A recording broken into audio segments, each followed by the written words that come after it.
أعوذ بالله من الشيطان الرجيم. بسم الله الرحمن الرحيم. والنازعات غرقا والناشطات نشطا والسابحات سبحا فالسابقات سبقا فالمدبرات أمرا يوم ترجف الراجفة تتبعها الرادفة قلوب يومئذ واجفة أبصارها خاشعة يقولون أئنا لمردودون في الحافرة أئذا كنا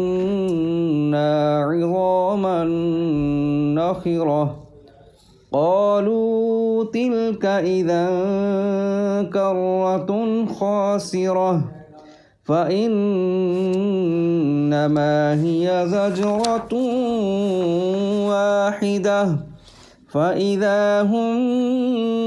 بالساهرة هل أتاك حديث موسى إذ ناداه ربه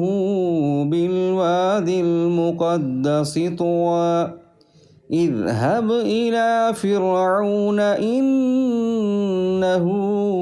طغى فقل هل لك إلى أن تزكى وأهديك إلى ربك فتخشى فأراه الآية الكبرى فكذب وعصى ثم أدبر يسعى فحشر فنادى فقال أنا ربكم الأعلى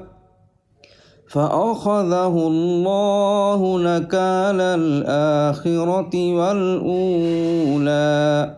إن في ذلك لعبرة لمن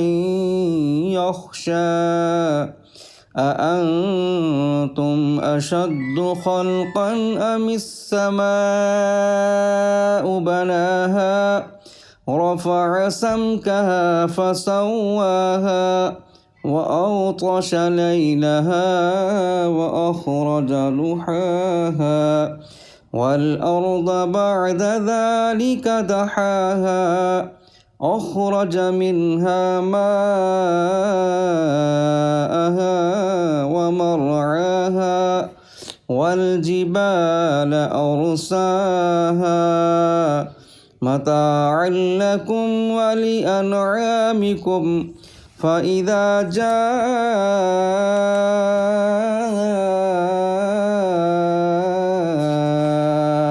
الطامة الكبرى يوم يتذكر الإنسان ما سعى وبرزت الجحيم لمن يرى فأما من طغى وآثر الحياة الدنيا فإن الجحيم هي المأوى وأما من خاف مقام ربه ونهى النفس عن الهوى فإن الجنة هي المأوى يسألونك عن الساعة أيان مرساها فيما أنت من ذكراها إلى ربك